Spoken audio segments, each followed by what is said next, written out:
আসসালামু আলাইকুম ওয়া রাহমাতুল্লাহি ওয়া বারাকাতুহু।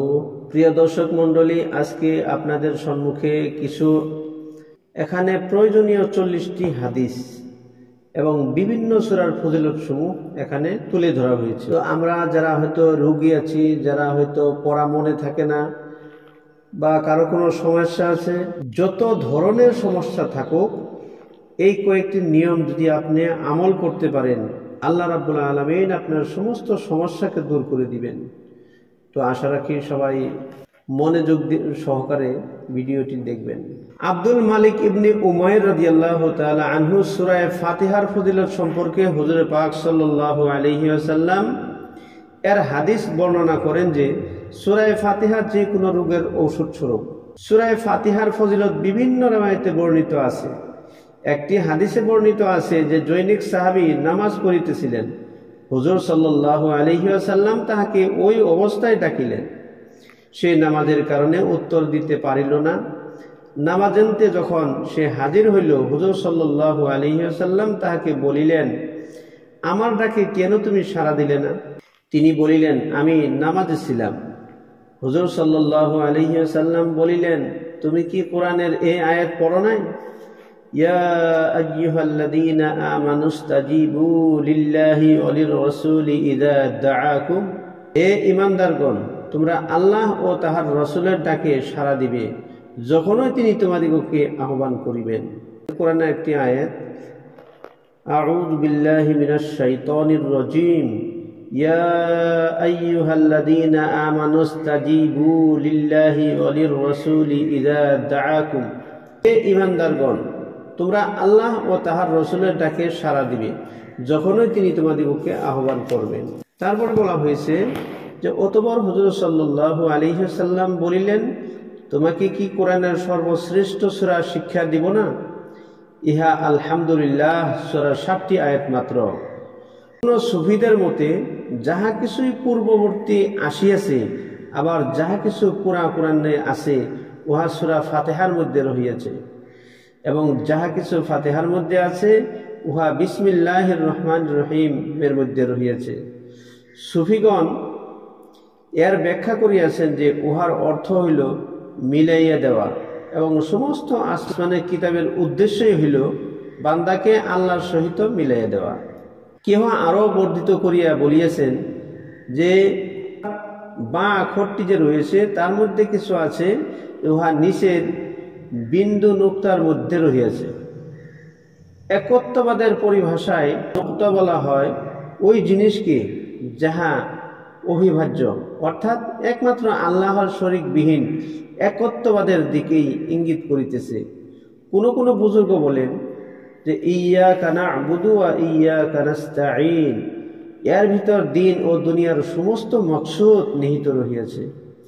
হাদিস শরীফে বর্ণিত আছে, হুজুর সাল্লাল্লাহু আলাইহি ওয়াসাল্লাম বলেন, ওই আল্লাহর কসম খাইয়া বলিতেছি যাহার কুদরতি হাতে আমার জান রহিয়াছে, ফাতিহার মতো সূরা তাওরাত, ইনজিল, জবুর এবং কোরআনের বাকি অংশ কোনোটাতেই আসে নাই।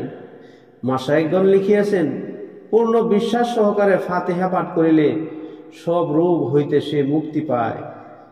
দিনই হোক বা দুনিয়াবি হোক, জাহেরি হোক বা বাতিনি হোক, লিখিয়া যদি সেটি পরে যদি তাকে ফু দেওয়া হয় বা কিছু আমল যদি সে করতে পারে, তাহলে সমস্ত রোগ, সমস্ত অসুবিধা আল্লাহ পাক তার থেকে তাকে আসান করে দেন, অর্থাৎ সুবিধা করে দেন। বলা হয়েছে ফজরের সুন্নত এবং ফজরের মধ্যবর্তী বিসমিল্লাহির রহমানির রহিম সহিত আলহামদুলিল্লাহর লামকে মিলাইয়া 41 বার পড়িয়া 40 দিন পড়িবে। 40 দিন পর্যন্ত এইভাবে যদি, তার মানে ফজরের সুন্নত এবং ফরজের মধ্যবর্তী ভাগে, তার মানে ফজরের সুন্নত এবং ফরজের মাধ্যমে, দুইটার মাধ্যমে যদি 41 বার বিসমিল্লাহির রহমানির রহিম আলহামদুলিল্লাহি রাব্বিল আলামিন এইভাবে যদি 40 বার বা 40 দিন যদি পড়ে, তাহলে সেই পানিটুকু পান করলে বা যে উদ্দেশ্য নিয়ে পড়া হবে সমস্ত উদ্দেশ্যে আল্লাহ পাক পুরা করবেন। সুবহানাল্লাহ। যে উদ্দেশ্যে পড়িবে ইনশাআল্লাহ হাসিল হইবে। কোনো রোগী বা জাদুটুনা লোকের জন্য পানি পান করাইয়া যদি দেওয়া হয় তথাপিও আল্লাহ পাক তাকে আরোগ্য করবেন। দ্বিতীয়, ফরজের প্রথম শুরুতের মতো মিম না মিলাইয়া 70 বার পড়িবে এবং প্রতিদিন এইভাবে পড়িয়া 10 বার করিয়া প্রতিদিন কমাইতে কমাইতে এমনকি শনিবারে শেষ হইবে। মাসের প্রথম দিকে উদ্দেশ্য সিদ্ধ হইলে তা ভালো কথা, নচেত পরের মাসে এইভাবে পড়িতে থাকিবে। সূরা ফাতিহা চীনামাটির বর্তনে গোলাপ এবং মিশক জাফরান দ্বারা লিখিয়া ধুইয়া 40 দিন যাবত পানি পান করানো বহু পুরানো রোগীর জন্য পরীক্ষিত। দাঁত ব্যথা এবং পেটের ব্যথার জন্য 7 বার পড়িয়া দম করাও পরীক্ষিত। এইসব মুসলিম শরীফে বর্ণিত আছে যে ইবনে আব্বাস রাদিয়াল্লাহু তাআলা আনহু হইতে বর্ণিত আছে যে হুজুর সাল্লাল্লাহু আলাইহি ওয়াসাল্লাম বলেন, আসমানের একটি দরওয়াজা খুলিয়া দেওয়া হয়েছে যাহা ইতিপূর্বে কখনো খুলে নাই।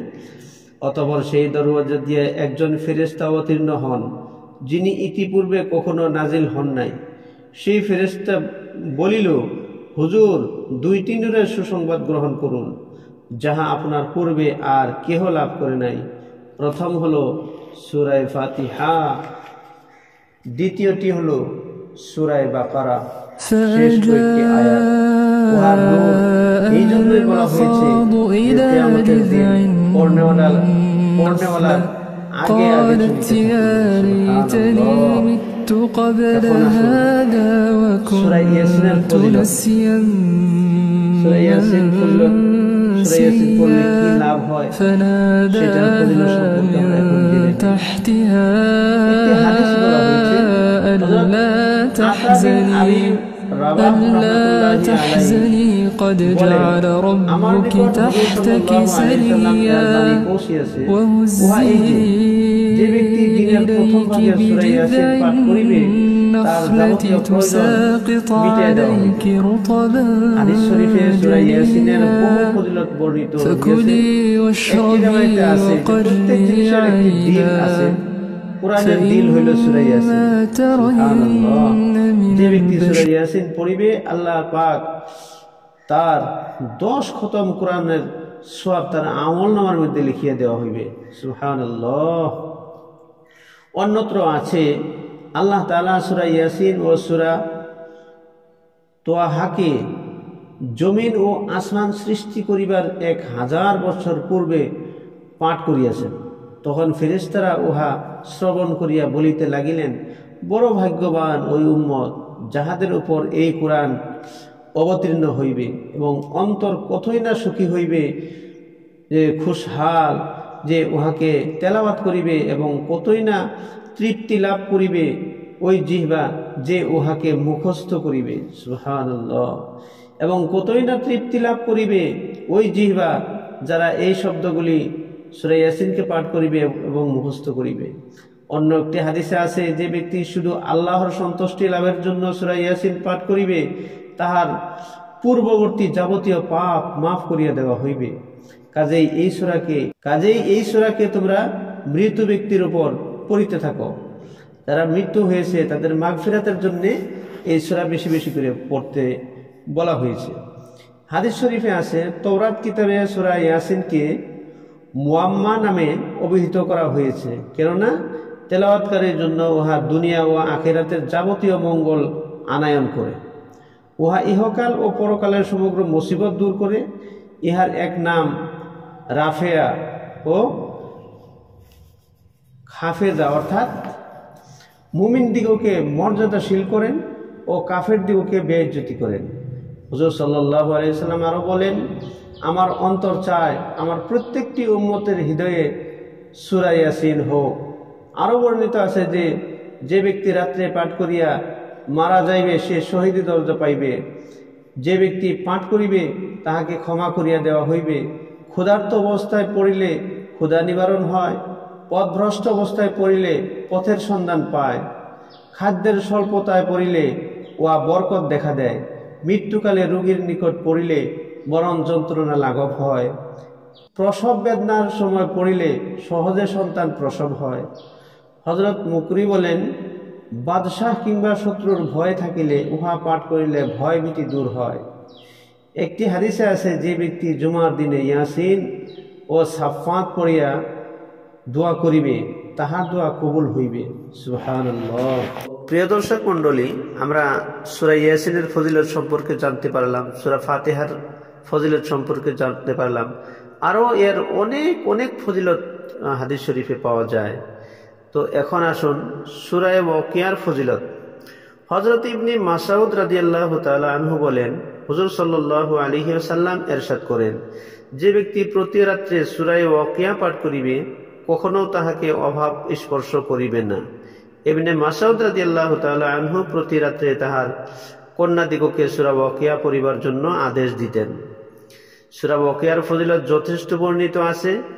একটি রিওয়ায়াতে আছে, যে ব্যক্তি সূরা হাদীদ ও ওয়াকিয়া আর রহমান পাঠ করিবে সে ফেরদাউস বেহেশতের বাসিন্দা বলিয়া অবহিত হইবে। সুবহানাল্লাহ। অতঃপর রিওয়ায়াতে আছে, সূরা ওয়াকিয়া প্রকৃত পক্ষে সূরাতুল গিনা। ইহাকে নিজেও পড়ো এবং সন্তানদিগকে শিক্ষা দাও। মা আয়েশা রাদিয়াল্লাহু তাআলা আনহা হইতে উহা পড়ার জন্য খুবই তাকিদ আসিয়াছে। তবে পার্থিব 4 পয়সার জন্য পাঠ করা বড়ই হীনমন্যতার কথা। হ্যাঁ, মানসিক সবলতা ও আখিরাতের নিয়তে পড়িলে দুনিয়াও নিজে নিজেই হাত জোর করিয়া উপস্থিত হইবে, অর্থাৎ দুনিয়াটা তার পদলতে তার পায়ের নিচে এসে দাঁড়াবে। তো এখন আসুন সূরা মুলুকের ফজিলত সম্পর্কে আমরা জানি। হুজুর পাক সাল্লাল্লাহু আলাইহি ওয়াসাল্লাম বলেন, কোরআন শরীফে 30 আয়াত বিশিষ্ট একটি সূরা আছে, যাহা আপন পাঠকারীর জন্য গুনাহ মাফ হওয়ার পর্যন্ত সুপারিশ করিতে থাকে। সুবহানাল্লাহ, কতই না সৌভাগ্যের কথা। উহা হল সূরা তাবারাকাল্লাযী। আবু দাউদ শরীফে আছে এটা। এই সূরা সম্পর্কে হুজুর সাল্লাল্লাহু আলাইহি ওয়াসাল্লাম আরো বলেন, আমার মন চায় যে সূরা মুলুক সমস্ত উম্মতের অন্তরেই থাকুক। একটি রিওয়ায়াতে আসিয়াছে, যে ব্যক্তি সূরা মুলুক ও আলিফ লাম মিম সিজদা মাগরিব ও ইশার নামাজের মাঝখানে পড়িবে সে যেন সবে কদরের থাকিয়া ইবাদত করিল। সুবহানাল্লাহ। অন্যত্র আছে যে এই সূরা পড়িল তাহার জন্য 70টি নেকি লেখা যাইবে ও 70টি বদি মাফ করা যাইবে। অন্য হাদিসে আছে যে এই সূরা যে পড়িল তাহার জন্য সবে কদরের সমতুল্য সওয়াব লেখা হইবে। সুবহানাল্লাহ। তিরমিজি শরীফে ইবনে আব্বাস রাদিয়াল্লাহু তাআলা আনহু হইতে বর্ণিত আছে যে সাহাবাদের কোন এক স্থানে সাহাবা রাদিয়াল্লাহু তাআলা আনহুমগণ কোন এক স্থানে কি করেছিলেন, তাবু ফেলিয়েছিলেন। তাহারা জানিত না যে সেখানে কবর আছে। হঠাৎ তাহারা শুনিতে পাইল যে সেখানে কেহ তাবারাকাল্লাযী সূরা পাঠ করিতেছে। এই ঘটনা হুজুর সাল্লাল্লাহু আলাইহি ওয়াসাল্লামের নিকট প্রকাশ করা হইল। হুজুর সাল্লাল্লাহু আলাইহি ওয়াসাল্লাম বলিলেন, এই সূরা কবরের আযাব হইতে ফিরাইয়া রাখে এবং নাজাত দেয়। সুবহানাল্লাহ। হযরত জাবের রাদিয়াল্লাহু তাআলা আনহু বলেন, হুজুর সাল্লাল্লাহু আলাইহি ওয়াসাল্লাম এই সূরা এবং আলিফ লাম মিম সিজদা না পড়িয়া শুইতেন না। খালিদ ইবনে মাদান রাদিয়াল্লাহু তাআলা আনহু বলেন, এক ব্যক্তি বড় পাপী ছিল, সে একমাত্র সূরা সিজদা পড়িত। এই সূরা তাহার উপর আপন পর বিছাইয়া আল্লাহর দরবারে তাহার জন্য সুপারিশ করিল। তাহার সুপারিশ কবুল হইল ও লোকটির জন্য প্রত্যেক বদির বদলে একটি করিয়া নেকি লেখা হইল। তিনি আরো বলেন যে এই সূরা আল্লাহর দরবারে ঝগড়া করিয়া বলে, হে আল্লাহ, আমার পড়নেওয়ালাকে ক্ষমা করিয়া দিন, নতুবা তোমার নিকট তোমার কিতাব হইতে আমাকে মুছিয়া দাও। উহা পাখির মতো কবরের মুর্দার উপর দানা বিছাইয়া দেয়, যেন আযাব না হইতে পারে। এইসব ফজিলত তাবারাকাল্লাযী সম্পর্কে বর্ণিত আছে। হযরত তাউস রাহমাতুল্লাহি আলাইহি বলেন, এই সূরা অন্য প্রত্যেকটি সূরার উপর 60টি নেকি বেশি পাওয়া যায়। কবরের আযাব কোনো সামান্য ব্যাপার নহে। মৃত্যুর পর প্রত্যেকেই উহার সম্মুখীন হইবে। হযরত উসমান রাদিয়াল্লাহু তাআলা আনহু যখন কবরের ধার দিয়া যাইতেন তখন কান্নায় তাহার দাড়ি ও বুক ভাসিয়া যাইত। লোকে জিজ্ঞাসা করিত, আপনি জান্নাত জাহান্নামের কথা বর্ণনা শুনে এত কান্দাকাটি করেন না, আর কবরের কথা শুনে আপনি কেন এত কান্দাকাটি করেন? তিনি বলিলেন, আমি হুজুর সাল্লাল্লাহু আলাইহি ওয়াসাল্লামের নিকট শুনিয়াছি, কবর আখিরাতের প্রথম মঞ্জিল। যে ব্যক্তি এখানে নাজাত পাইল তাহার জন্য সমস্ত মঞ্জিল আসান হয়ে যাবে। আর আরো শুনিয়াছি যে যে ব্যক্তি কবর হলো ভয়ঙ্কর দৃশ্য। আর আল্লাহ নবী বলেছেন যে কবরে যে ভয়ঙ্কর দৃশ্য আমি দেখিয়েছি, আর কোথায়ও এই দৃশ্যকে আমি দেখি নাই। হে আল্লাহ, তোমার করুণা রাশি দ্বারা ওই শাস্তি হইতে আমাদেরকে রক্ষা দান করুন, আমিন। ইবনে আব্বাস রাদিয়াল্লাহু তাআলা আনহু বলেন, এক ব্যক্তি জিজ্ঞাসা করিলেন, হুজুর, সবচেয়ে বড় আমল কি? হুজুর সাল্লাল্লাহু আলাইহি ওয়াসাল্লাম বলিলেন, হাল মুরতাহাল বলিলেন। সে পুনরায় জিজ্ঞাসা করিল, হাল মুরতাহালের অর্থ কি? হুজুর সাল্লাল্লাহু আলাইহি ওয়াসাল্লাম বলিলেন যে কোরআনের শুরু হইতে আরম্ভ করিয়া শেষ পর্যন্ত পড়ে, শেষ পর্যন্ত শেষ হওয়ার পর আবারও হইতে আরম্ভ করে এবং সেখান হইতে আগে অগ্রসর হয়। হাল অর্থ মঞ্জিলে আশ্রয় গ্রহণকারী, আর মুরতাহাল অর্থ প্রত্যাবর্তনকারী। অর্থাৎ কালামে পাক খতম করিবার পর যে প্রথম হইতে পুনরায় আরম্ভ করে খতম করিয়া ক্ষান্ত হয় না। কানজুল উম্মাহ গ্রন্থে উহার অর্থ আল খাতিমুল মুফতাহিল বলা হয়েছে, যাহার অর্থ ঠিক আগের মতোই করা হয়েছে। সম্ভবত আমাদের দেশে কোরআনে খতম করিয়া যে আবার শুরু হইতে মুফতাহিল পর্যন্ত পড়িয়া লয়, এই হাদিস হইতে সংগ্রহিত। কিন্তু লোকে ইহা আদব মনে করিয়া করে পুনরায় খতম করিবার ইহতেমাম করে না। ইতকান গ্রন্থে উল্লেখ আছে, হুজুর সাল্লাল্লাহু আলাইহি ওয়াসাল্লাম খতমের পর কুল আউযু বিরাব্বিন নাস শেষ করিয়া সূরা বাকারা আবার আরম্ভ করিতেন।